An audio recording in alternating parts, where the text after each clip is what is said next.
మంది పెగ్గు లోపలికి పడితే వచ్చే కిక్కు కోసం మందుబాబులుగా మిగిలిపోతారు. ఇక కొందరు విచిత్రమైన పనులు చేస్తే వచ్చే కిక్కు కోసం దేనికైనా రెడీ అంటారు.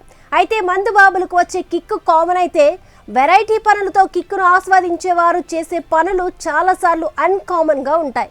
ఇలాంటి ఓ కిక్కుకు బాగా అలవాటు పడిపోయిన ఒక మహిళ రాజకీయంగా గ్రామ సర్పంచ్గా ఎదిగినా కూడా మానుకోలేకపోయింది. పోలీసులకు అడ్డంగా దొరికిపోయింది. ఇక సర్పంచ్ మేడం కిక్కు స్టోరీ విని పోలీసులతో పాటు తమిళనాడు స్టేట్ మొత్తం కూడా ముక్కున వేలు వేసుకొని ఇదేం పాడు పని, కిక్కు కోసం ఇంతలా తెగిస్తారా అని ఆశ్చర్యపోతున్నారు. ఇంతకీ ఆ సర్పంచ్ మేడం చేసిన పనేంటో తెలిస్తే మీరు కూడా షాక్ అవ్వాల్సిందే.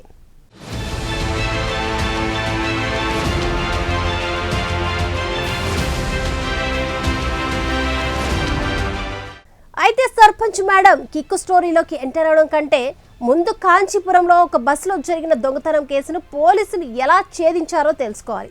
తమిళనాడుకు చెందిన నరియంబట్టులో వరలక్ష్మి అనే 50 ఏళ్ల మహిళ ఒక వివాహ వేడుకు హాజరయ్యేందుకు కాంచీపురం వెళ్ళింది. తిరిగి బస్సులో సొంతూరు కోయంబేడుకు వెళ్లేందుకు ప్రయాణిస్తున్న క్రమంలో బస్సులో దొంగలుంటారని ముందుగానే ఒంటిపై ఉన్న 5 సవర్ల బంగారం గొలుసు, ఉంగరం, గాజు వంటి 5 సవర్ల బంగారు ఆభరణాలను హ్యాండ్ బ్యాగ్లో జాగ్రత్త పరుచుకుంది.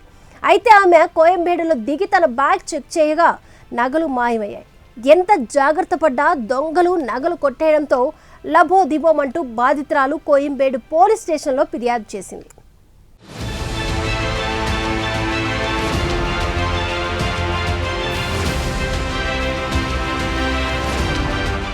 ఇక రంగంలోకి దిగిన పోలీసులు దర్యాప్తు చేపట్టారు. సీన్ ఇక్కడికి కట్ చేస్తే ఇన్వెస్టిగేషన్స్ లో బస్లోని సీసీటీవీ ఫుటేజ్ ను చూసి పోలీసులు షాక్ అయ్యారు.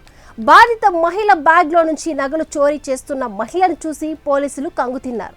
దీంతో నేరుగా తిరుపత్తూరు జిల్లా నరిహంపట్టు పంచాయతీ సర్పంచ్ భారతిని అరెస్ట్ చేశారు.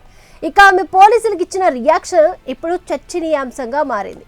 ఆమె వద్ద డబ్బు, పలుకుబడి, హోదా ఉన్నా కూడా గత 15 ఏళ్లుగా చోరీలు చేస్తున్నట్లు పోలీసుల దర్యాప్తులో తేలింది.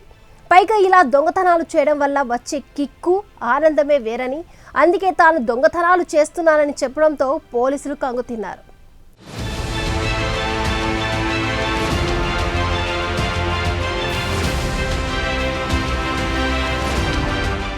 అరెస్ట్ అయిన డిఎంకే సర్పంచ్ భారతిపై వెల్లూరు, తిరుపత్తూరు, మృతంపట్టుతో సహా వివిధ పోలీస్ స్టేషన్స్లో దొంగతనం, హత్య, బెదిరింపులతో సహా 10కి పైగా కేసులు పెండింగ్లో ఉన్నట్లు పోలీసులు వెల్లడించారు.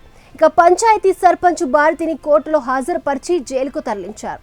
ఈ దొంగతనం ఘటనలో పంచాయతీ సర్పంచ్ భారతి ప్రమేయం ఉందని తేలడంతో గ్రామస్తులు దిగ్భ్రాంతికి గురయ్యారు. అయితే అన్నా డిఎంకే నాయకులు, బీజేపీ నాయకులతో సహా పలువురు నేతలు దీన్ని ఖండిస్తున్నారు. ఏది ఏమైనా కిక్కు కోసం ఒక సర్పంచ్ 15 ఏళ్లుగా దొంగతనాలకు పాల్పడడం సోషల్ మీడియాలో సైతం కూడా చర్చనీయాంశంగా మారింది.